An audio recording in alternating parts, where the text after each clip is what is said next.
Assalamualaikum warahmatullahi wabarakatuh. Alhamdulillah wassalatu wassalamu ala Rasulillah wala haula wala quwata illa billahil aliyil azim. Amma ba'd. Sahabatku yang dimuliakan oleh Allah Subhanahu wa taala, berbicara tentang tabayyun, maka yang perlu dipertegas atau dijelaskan terlebih dahulu apa itu tabayyun. Sebelum kita berbicara tentang tabayyun, Allah Subhanahu wa taala telah berfirman, A'udzubillahi minasyaitonir rajim. Bismillahirrahmanirrahim. Ya ayyuhallazina amanu in ja'akum fasiqum binaba'in fatabayyanu an tusibu qauman bijahalatin fatusbihu ala ma fa'altum nadimin. Allah berfirman, wahai orang-orang yang beriman, jika datang kepadamu orang fasik, in ja'akum fasikum, jika datang kepadamu seorang fasik, binaba'in, membawa suatu berita, fatabayyanu, maka periksalah dengan teliti, antusibu qauman bijahalatin, agar kamu tidak menimpakan satu musibah kepada suatu kaum tanpa mengetahui keadaan, yang menyebabkan fatusbihu ala ma fa'altum, yang menyebabkan kamu menyesal atas perbuatanmu itu.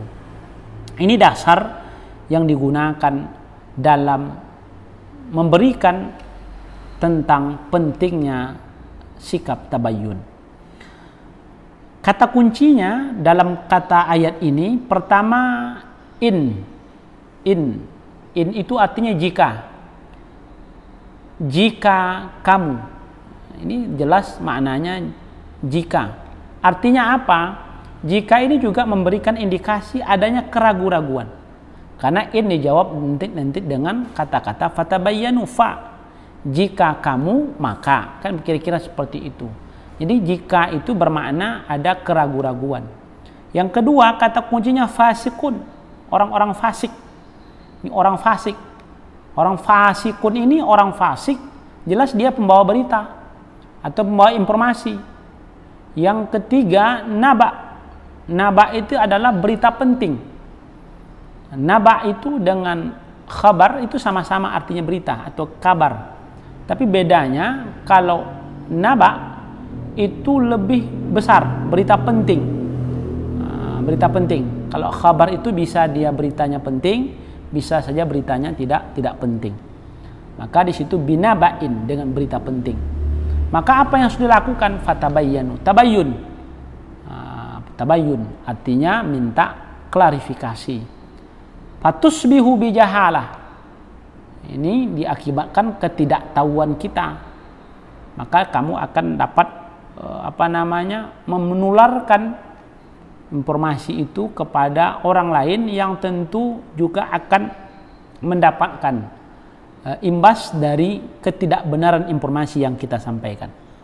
Sahabatku yang dimuliakan oleh Allah Subhanahu wa taala, maka tabayyun itu artinya apa? Artinya adalah meminta penjelasan atau klarifikasi yang berkenaan dengan satu peristiwa atau berita yang diperoleh seseorang. Maka itu yang disebut dengan tabayyun. Jadi meminta klarifikasi, penjelasan lebih lanjut terhadap satu peristiwa atau berita yang diterimanya dari seseorang, maka itu yang disebut dengan tabayyun. Maka lafaz tabayyun ini kalau kita lihat berasal dari fi'il madhi, tabayyana yatabayyanu tabayyunan, yang berarti dari akar kata dengan makna jelas. Tabayyana mengikuti kaidah saraf dengan wazan tafa'ala. Sedangkan tabayyun merupakan bentuk masdar dari tabayyana. Nah, salah satu faidah dari wazan tafa'ala itu atau tafa'ul itu adalah membebani. Sehingga tabayyun di dalam makna ya ayyuhallazina amanu in ja'akum fasikum binaba'in itu fatabayyanu, itu makna tabayyun di situ adalah awalnya jelas menjadi mencari kejelasan. Jadi tabayyun dalam setiap informasi berarti mencari kejelasan dari informasi yang didapat dengan cara memverifikasi kebenaran informasi tersebut. Makanya ketika ada informasi yang datang yang dibutuhkan tabayyun atau klarifikasi, maka segera kita memverifikasi kebenaran informasi itu tanpa harus kita menerima secara utuh lalu kita sampaikan kepada yang lain tanpa kita melakukan klarifikasi itu. Makanya menurut Syekh Abu Bakar Jabir Jazairi, lafaz tabayyun itu diartikan periksalah kalian sebelum berbicara atau berbuat, atau periksalah kalian sebelum mengambil keputusan. Begitu menurut Syekh Abu Bakar Jabir Al-Jazairi. Maknanya apa? Begitu pentingnya kita tabayyun sebelum kita mengambil keputusan, atau sebelum kita berbicara, atau sebelum kita berbuat. Bahkan kalau menurut Al-Qurtubi itu fatabayyanu itu dibaca fasabbitu, diambil dari kata at-tasabbut, pertegas itu maknanya. Nah, dalam Al-Quran sendiri kata tabayyun itu fatabayyanu disebutkan 2 kali. Yang pertama di dalam surah An-Nisa ayat 94, yang kedua dalam surah Al-Hujurat ayat 6. Tetapi kata yang hampir sama, kata tabayyun itu banyak dalam Al-Quran. Sehingga lafaz atau makna yang sama dengan kata tabayyun itu cukup banyak di dalam Al-Quran. Sahabatku yang dimuliakan oleh Allah Subhanahu wa taala.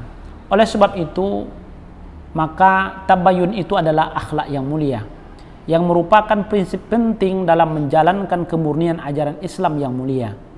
Maka tabayyun sangat berguna, utamanya kehidupan sosial dan masyarakat. Apalagi sekarang dalam kehidupan yang super, informasi mudah diakses dengan begitu cepat, informasi mudah diserap dengan sekejap, maka diperlukan kita memanfaatkan tabayyun ini. Karena bisa jadi informasi-informasi yang datang, terutama dalam kehidupan sosial dan kemasyarakatan, itu akan banyak informasi yang kita terima, berita yang kita terima, yang tentu akan berkenaan dalam kehidupan kita sehari-hari. Jika saja tabayyun ini tidak kita berikan ruang untuk kemudian kita terapkan dalam kehidupan kita, maka tentu akan banyak ketimpangan-ketimpangan, disharmonisasi juga akan terjadi dalam kehidupan kita. Makanya menurut Mawardi, ia mengatakan bahwa ayat ini, ya ayyuhallazina amanu in ja'akum fasikum binaba'in ini fatabayyanu, ini tidak berkaitan langsung ini katanya dengan masalah keagamaan, tetapi lebih merupakan pemberitaan yang berkaitan dengan kehidupan kemasyarakatan, yang kalau tidak ditanggapi dengan secara hati-hati, maka dia dapat menimbulkan instabilitas dan disharmonisasi dalam kehidupan kita. Artinya tabayyun bisa menjadi teman, kemudian tabayyun kalau tidak dilakukan bisa ternyata menjadi lawan. Maknanya akan timbul disharmonisasi dalam kehidupan, dan stabilitas kehidupan di tengah masyarakat juga akan bisa menimbulkan sesuatu yang tidak baik.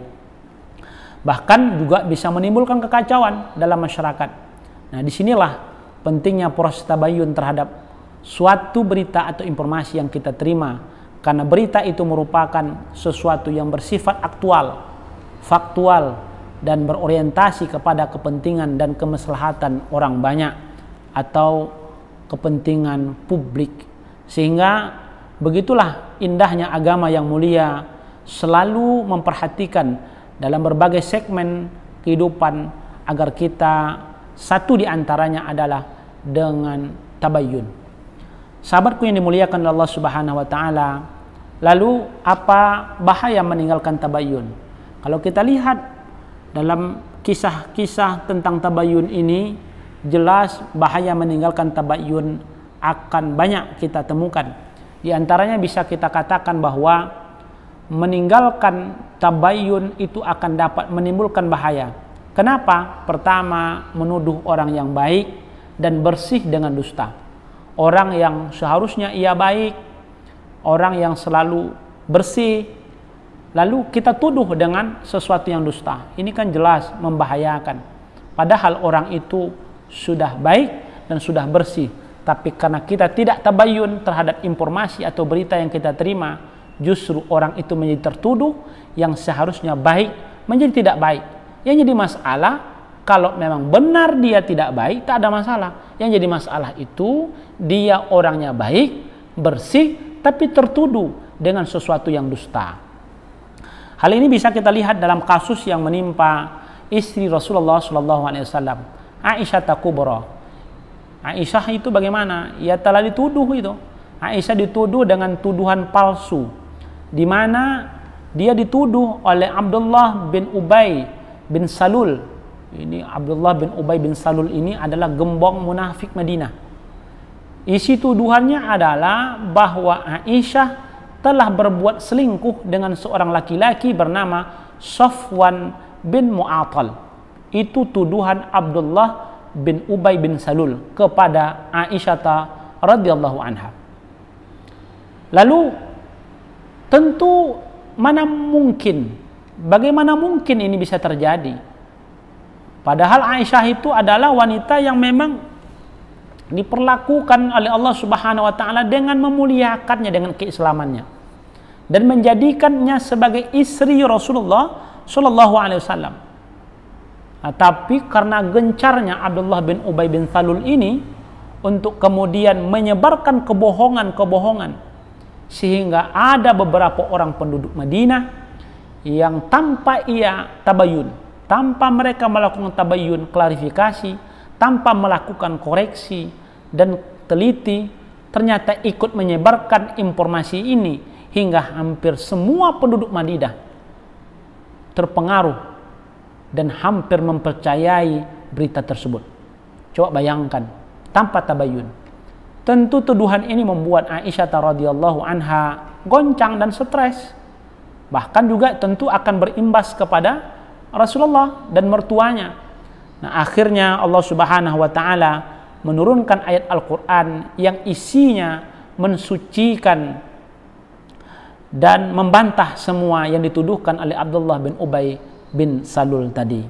Ini salah satu bahaya meninggalkan tabayyun, yaitu bisa menuduh orang baik dan bersih dengan dusta. Sahabatku yang dimuliakan oleh Allah Subhanahu wa taala.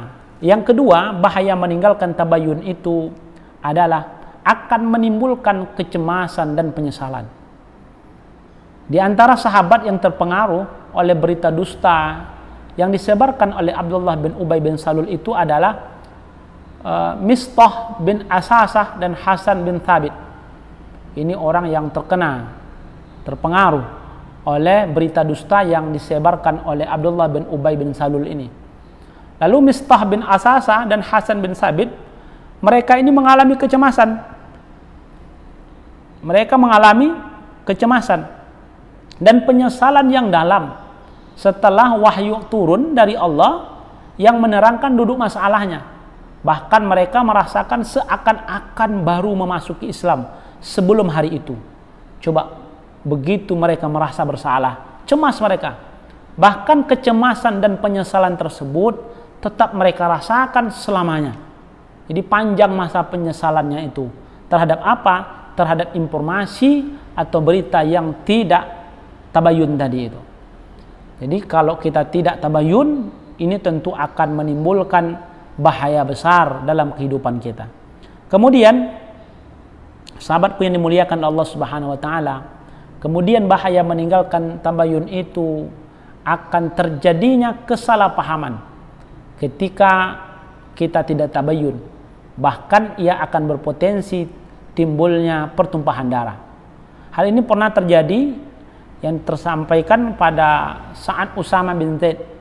Usama bin Zaid itu pernah bertutur ya bahwa Rasulullah SAW telah mengutus Usama bin Zaid ini untuk terlibat dalam satu pertempuran. Maka pada saat itu mereka pergi. Tibalah di tempat tujuan pada pagi harinya. Kemudian Usama bin Zaid bersama dengan sahabat lainnya pada saat itu seorang kaum Ansor mengejar salah seorang musuhnya. Jadi setelah sampai paginya dia langsung mengejar salah seorang musuhnya bersama dengan sahabat lainnya dari kaum Ansor. Setelah mereka mengepung, musuh pun tak bisa melarikan diri. Di saat itulah tiba dia yang terkepung tadi mengucapkan la ilaha illallah.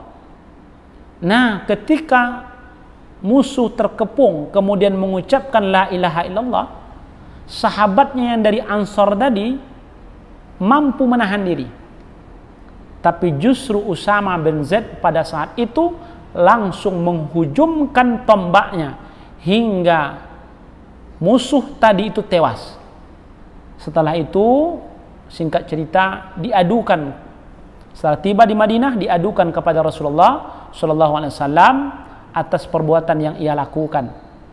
Lalu, apa kata Rasulullah? Wahai Usama, mengapa engkau membunuhnya setelah ia mengucapkan la ilaha illallah?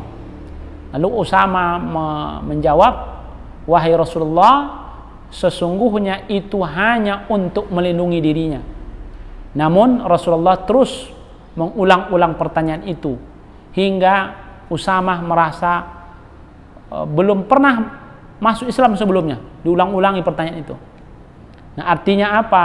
Hadis ini memberikan pemahaman kepada kita bahwa Nabi SAW marah kepada Usama bin Zaid karena ia telah membunuh musuhnya yang telah mengucapkan la ilaha illallah, hingga Nabi bertanya kepada Usama, apakah engkau telah teliti dengan jelas, tabayyun maksudnya, sampai ke lubuk hatinya bahwa ia mengucapkan la ilaha illallah itu karena ia takut senjata dan ingin melindungi dirinya. Nah, itulah pertanyaan yang ditanyakan oleh Rasulullah kepada Usama bin Zaid. Nah, oleh sebab itu, maka sebagai seorang mukmin, pentingnya sikap dan sifat tabayyun ini perlu kita aplikasikan dalam kehidupan kita. Karena bagaimanapun ini adalah perintah Allah Subhanahu wa taala. Ya ayyuhallazina amanu, wahai orang-orang yang beriman. Maknanya Allah tujukan kepada orang beriman, in ja'akum, jika datang kepadamu fasikun, seorang yang fasik, binaba'in, dengan membawa suatu berita, fatabayyanu, maka lakukan klarifikasi, teliti terlebih dahulu, baru kita mengambil kebijakan, mengambil sikap atau menginformasikannya kepada yang lainnya. Mudah-mudahan bermanfaat. Aqulu qauli hadza astaghfirullahu li wa lakum wallahu a'lam. Wassalamualaikum warahmatullahi wabarakatuh.